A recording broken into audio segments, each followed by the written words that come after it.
Audio Jungle.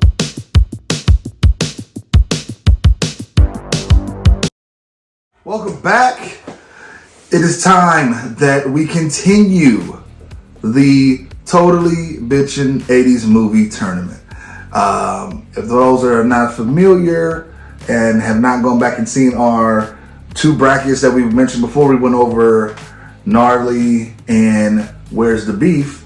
We have compiled 64 movies and we have put them into a March Madness style tournament consisting of 4 brackets. I just told you 2 of them, but why don't you go ahead and give them classic the other 2 brackets. The other 2, just give them all 4. Take a Chill Pill, Mm-hmm. Bodacious, Mm-hmm. and then the other ones, Where's the Beef, and Gnarly. So today we're going to be going over Bodacious, and Monster Kitty and I, who started the tournament, we came up with these movies based off of the Rotten Tomatoes rating and where they were at the time. So obviously Monster Kitty's no longer here. We do have someone else, Classic. He is going to be joining me in this venture to continue what Monster Kitty and I started. Thank you, Monster Kitty. And we are going to move on. So we're going to be doing the Bodacious bracket today. We're going to be talking about where they rank in their order and the which they rank. And just a little bit about the films, what we thought about them. And so starting with number 1 in the Bodacious bracket. The bracket is brought to you by the band Take. I'll be remiss if I said that, if I didn't say that. So, with Bodacious and the number one seat, the top movie in this bracket, Ghostbusters. Great film. They have a sequel out now, right? Yes. Was it Frozen Empire? Have not seen it yet. Haven't read any reviews. Plan on seeing it, so I don't want to spoil anything. But the 80s Ghostbusters, classic. Loved it. It was amazing, and it's just you know, so cool with Rick Moranis. This is the star power that was in that movie. It was great. So definitely deserving of the number 1 spot. Number 2 spot kind of surprised me because I'm not a huge fan of this film, but it is a good film and a quintessential 80s movie. It was a good movie. Risky Business. What did you like about it? What was? It's just one of those like teen caper movies, like like Adventures of Babysitting or something. Oh yes. You know, something like that. Ferris Bueller's Day Off. Yes. Any one of those, you know, because it was parents went out of town and he tried to hire a prostitute. Rebecca De Mornay. Yes.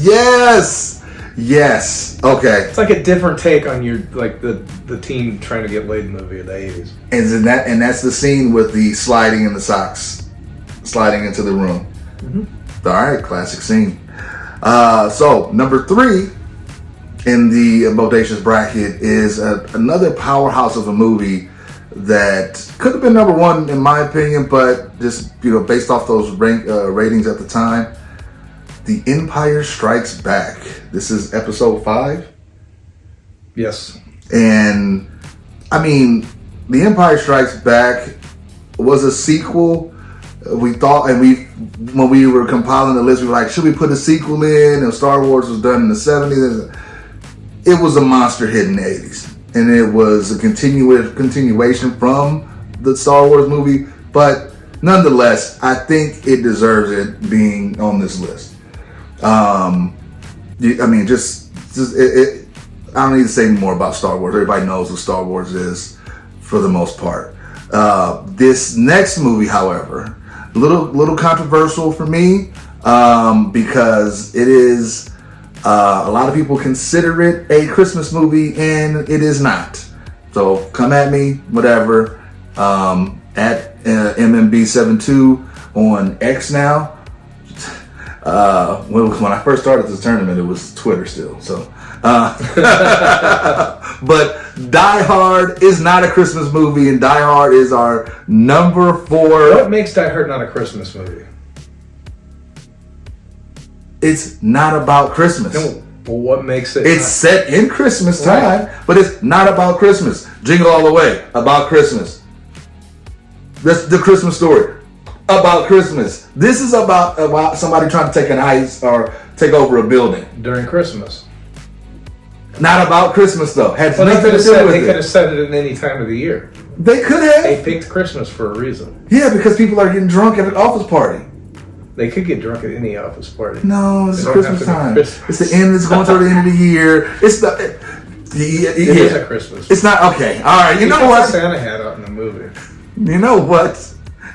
I'm starting to regret this place. But it is a Christmas. Gives you an excuse to watch an action movie during Christmas. Okay, I get that's fine, but it's not a Christmas movie. It is. It's not. Anyway, number 5, Planes, Trains, and Automobiles. Now this is a movie about. You just brought it to me. Thanksgiving. But it is a great movie. John Candy, Steve Martin, just wow. I'll be honest. I've seen bits and pieces of it, or maybe I seen it when I was younger. But I just recently watched it again as an adult. Fantastic. I know every scene of that movie. Fantastic. Like, I mean, one of those things is like, man, this is really, really cool. So hopefully, being the 5th seed, we'll see where it goes. That's kind of an iffy place for it. Because a lot of these movies, to me, could be up at towards the top. Some of these movies did a lot better after they were released and went onto video. True. That is a good point too. You know, like a lot of cult classic status. Some of these movies really got legs after they were in the theaters. Because I was born in the late 1980s. So not 80s. No.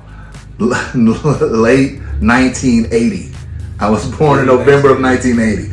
So I am all about these movies, and a lot of them, I mean, of course, some of them are like early, like I think Empire Strikes Back was like 82. So I was a baby. Empire Strikes Back was 1980. Oh, was it 80? Yeah, because Return of the Jedi came out in 83.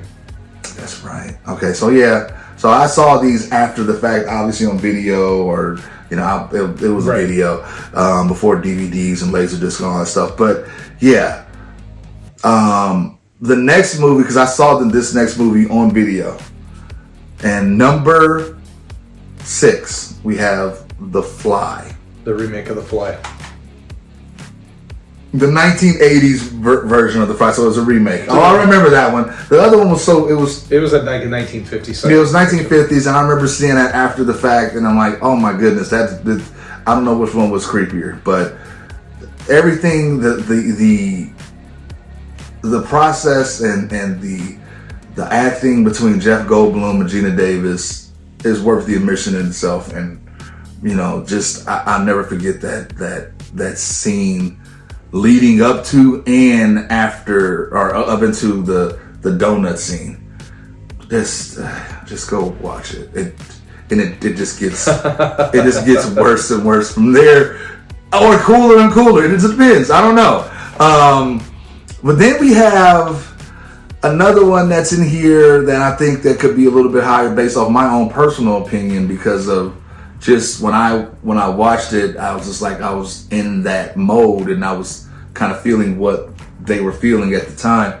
The Breakfast Club.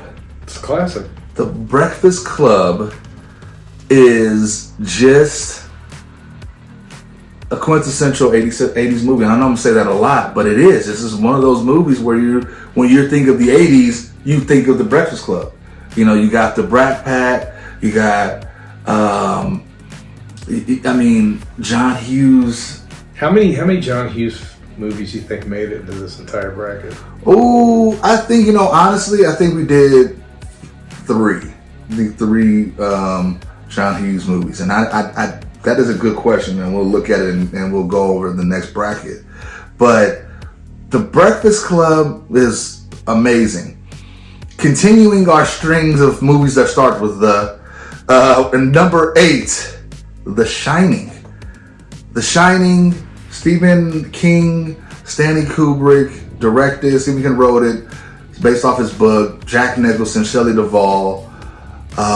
Just some vivid imagery, some really cool just scenes in that film like that are iconic. Yeah. Really iconic scenes. Here's Johnny and the twins. You know what those are. People still, those get referenced to this day. And and that's amazing. That's really, really cool. It was definitely a Stanley Kubrick film. Yeah. And I'm kind of shocked, but again, based off the ratings at the time where they were, this is where it landed in this particular bracket. So number 9, The Hunt for Red October. A really cool film with Sean Connery. Yeah. A submarine film, one of the best submarine films. You have some really cool. At the time, I when I was younger, I was like, I don't know. But after I rewatched it years later, I really enjoyed it. Really enjoyed the film. Is it a good place? I think it could be. To me, it could be a little bit lower. This is the one that's reversed. It should be a little bit lower to me, but it's here, and we'll go from there. Next, The Color Purple. I've seen it a few times. Watched it when I was younger. Watched it when I was an adult. Still holds up. Spielberg film. Whoopi Goldberg. They just did the remake for that film. The musical. That musical. It is a musical.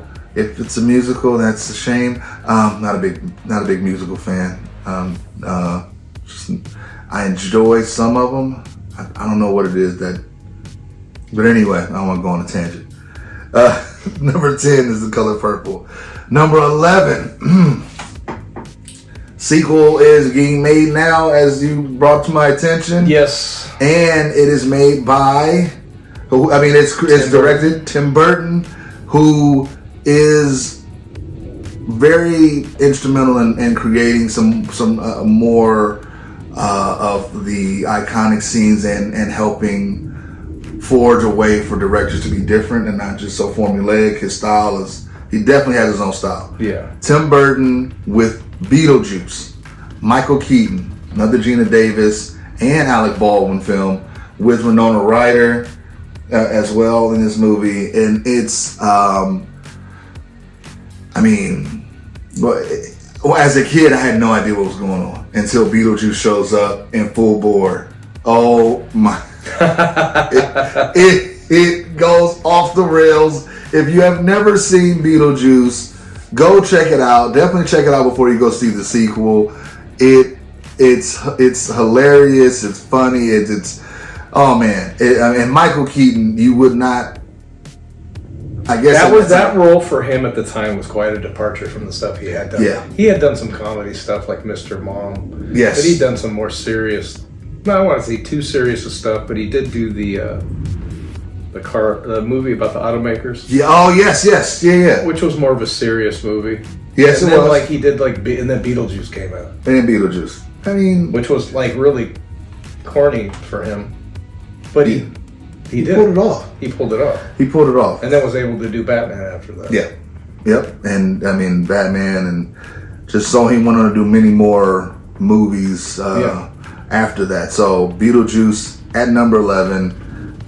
Probably could have swapped Hunt for Red October, but whatever.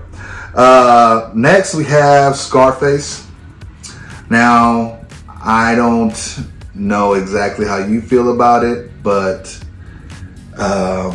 what do you think about Scarface? I think it's one of those movies that it's like, I don't think it's a great movie, but I think it's I think Al Pacino's character in it, the way he played that character, is iconic. I think the Al Pacino part is the only thing that I remember from that movie. Yeah. And Michelle Pfeiffer, I remember, that, but those were the only things. And I think it might have been the one scene when I was a kid of somebody getting cut up in a bathtub. I remember that. The chainsaws? The chainsaws. That's all I remember after that. And, is it a good film? Yeah, it's a good film. Does it have that staying power that some other films that have come up in that genre? I think it's one of those movies that if you watch it, you're going to watch it to watch Al Pacino play the character. Yeah. Yeah. Right? It's like, for instance, like Gary Oldman. I think Gary Oldman's a great actor. Oh, yeah. He's fantastic. Gary Oldman could be in the crappiest movie, but you would still watch Gary Oldman's parts and say they were good. Yeah. Fifth Element. Anyway, but no, Fifth Element, I love Fifth Element. It's a good movie. Good movie, but like even something as cheap as that, he was good in that. He was good in that. Or like True Romance. Oh, True Romance, one of my favorite films. Great movie, but Gary Oldman's part's so small, but he plays it so well. And I didn't even know it was Gary Oldman until at the end. And I was like, wait, what? Gary Oldman? Yeah. And I had to go back and watch the movie. I'm like, that? Wow. Yeah, so hands down. So, definitely. Al Pacino, that type of role he played. You would watch Scarface to watch him move through that character. Exactly. After Scarface, we have number 13. Ferris Bueller's Day Off. The cool kid of all cool kids. The one that started the run. After that, you had, Zach Morris, you had Parker Lewis. Those are all iconic characters in itself, but they all are based, to me, it seems like, off the Ferris Bueller character. Now, there was... Well, I think the Ferris Bueller character is that he's that one kid in school that we all knew. He was that cool kid, the one you wanted to hate because he got away with everything, but he was always cool. He was never like you couldn't hate him because he was never a dick. Yeah, that's it. That's it. It never went to his head to where he had to be mean to people. He was always trying to help people out, but he was cool with it. The dude could just slide right through it. Everything was so smooth. Yeah, and it did have. I mean, I don't know how many of these movies did have a bad TV series based off the film, but it did have one that was bad. It starred when was that? And Jennifer Aniston, and young Jennifer Aniston playing Jeannie, his sister. The role that was originated by Jennifer Grey.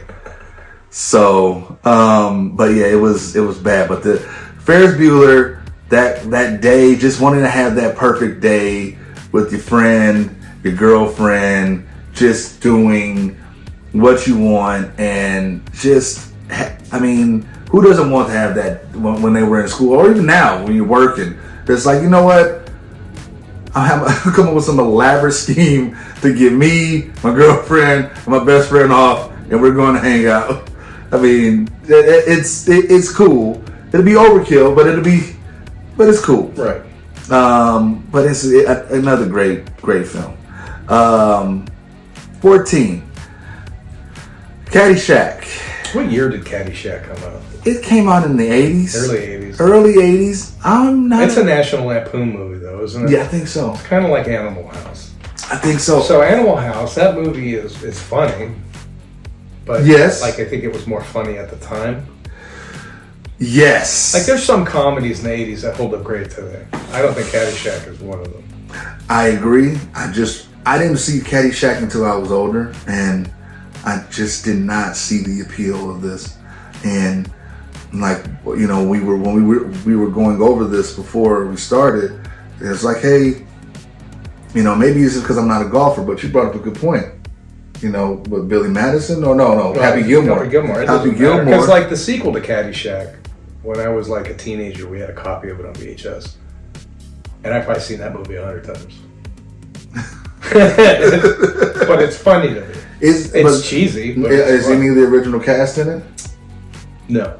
Okay. So Bill Murray. I think they brought Chevy Chase in. Okay, Chevy Chase, Bill Murray, and I think Ted Knight are the stars of this original Caddyshack. The other one, the sequel, was with Jackie Mason. Okay. Oh, really? Mm-hmm. Oh, okay. I don't know, but those three should have been able to do something. I mean, to many people they did. To many people that is, Caddyshack. You gotta love Caddyshack. Right. Oh, Rodney Dangerfield's in it. Yeah. Rodney Dangerfield. Okay. Rodney Dangerfield on his own, those scenes I did enjoy because Rodney Dangerfield's classic. You cannot you know what I mean. That's like, when was he not funny? That's like, you know, anytime when Sam Kinison would do a cameo, it's just like, how can you not like that when he just starts going off? But you know, other than as a whole, you know, Caddyshack. Yeah. Anyway, after that, we're going to number 15. Dirty Dancing. Dirty Dancing, Patrick Swayze, Jennifer Grey, another Jennifer Grey film in this same bracket. Will we get a Grey versus Grey? I don't know. It's like a coming of age film. I only liked this movie for the song. Time of Your Life. I mean, you know how it goes. It's a great song. That's the only thing I remember. And the lift. And the lift. And that's all I could stand. Is nobody puts baby in the corner. That's it. That's all I know. That's my extent of Dirty Dancing. And I think that's going to be a easy win for Risky Business. I mean, that's just me though. I mean, it's you guys decide when you know, comment, make your comments, you pick. We, you know, put it together, but Dirty Dancing. I would say Dirty Dancing has a way bigger following than Risky Business does. Oh, that's a good point. That is a good point. Right. That is. No, like, when was the last time you heard anybody walk up to you and go, "Hey, I watched Risky Business last week"? Again. Nobody. You know what? That is a very, very good point, and maybe because Risky Business did have some really cool scenes in it. Yeah, but it didn't spawn a soundtrack or anything. Dun dun dun dun dun dun dun dun. Just take those old records off the shelf. Right? That's it. They use it in like detergent commercials and stuff. But you're right. That is a good point. So maybe I'll be proven wrong. So at 15, Dirty Dancing, it could have a shot to go a little bit further than I thought. And at 16, closing out this bracket, we have one of my favorite movies as a kid, Weird Science. I mean, it had everything that you wanted in an 80s movie: comedy, a little bit of romance, a little bit of science fiction.